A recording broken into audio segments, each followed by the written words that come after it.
Will you call me? Sorry? Will you call me? You mean telephone? Yes. When? Now. But you're sitting right here. This is why I wanted to have lunch. You just phone me? Now?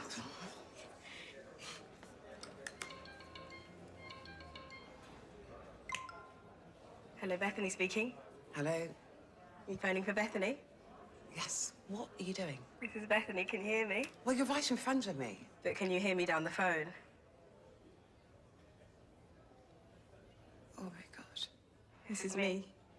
On the phone, I had it implanted. My hand is the phone. I can walk and talk because I'm on the phone inside my hand. I am the phone. This is what phones are going to be from now on. I have integrated. Thank you for your call.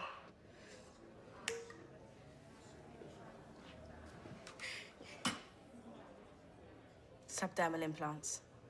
They charge themselves with motion like a self-winding watch. And it's on the 22 network. I get signal across 95% of UK mainland, 98 by next year. When I phoned you, it was ringing. You were ringing. That's the speaker. So sexual. Okay. I'm transhuman. I said I'm not comfortable with my body, so I want to get rid of it. This thing, all the arms and legs and every single bit of it. I don't want to be flesh. I'm really sorry, but I'm going to escape this thing and become digital. What do you mean? They say one day, soon, they'll have clinics in Switzerland where you can go and you'll sign a form and they'll take your brain and download it into the cloud. And your body? Recycled into the earth. So you want to kill yourself? I want to live forever as information because that's what transhumans are, Mum. Not male or female, better. Where I'm going, there's no life or death. There's only data. I will be data. Do you see? These are interaction nodes. If I use this finger, I can open all the doors at work, no ID. And if I just scan this in a shop, I can pay for anything up to £1,000. And look, Dad, Mom, I've just taken your photo. Send and send. It doesn't need the sound effect. I just added that because it makes me laugh.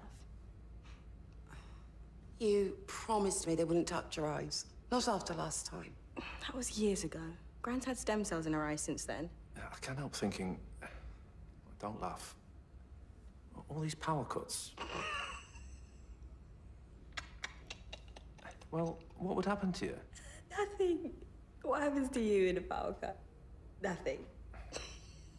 So, what about your head? Can't feel a thing. They inserted the tiniest wafer into my brain. Oh my God, look at the result. Synced us up. No keyboard. I don't need a keyboard ever again. You did that by thinking? It can't read my mind.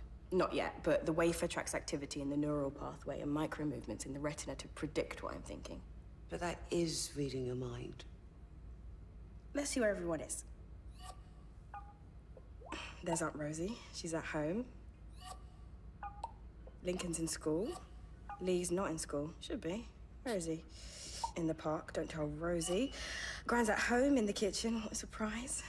Let's find Ruby. She's in a bar. That is amazing.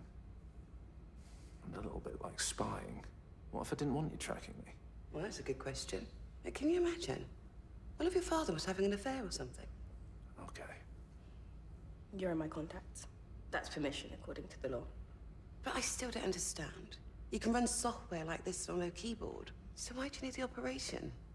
I'm trying to explain it in ways you can understand, but the connection is so much more. While we were talking, at exactly the same time, I wondered about the 80 days of rain, where it came from, why it was, what comes next. And I keyed into satellites just 30 seconds ago, so I can see the course of El Niño, and I can tap into pressure sensors along the Atlantic coast and barometric readings from the ships at sea. If I put all of that together, I'm there. I'm inside it, the tide, the depth of the sea, and the curl of the waves within me. And right now in Charles Street, Pasadena, 15-year-old girl called Effany Cross has written her first song and put it online, and she's got the sweetest voice. So when I combine all of that, it's joy. In my head, it is absolute joy.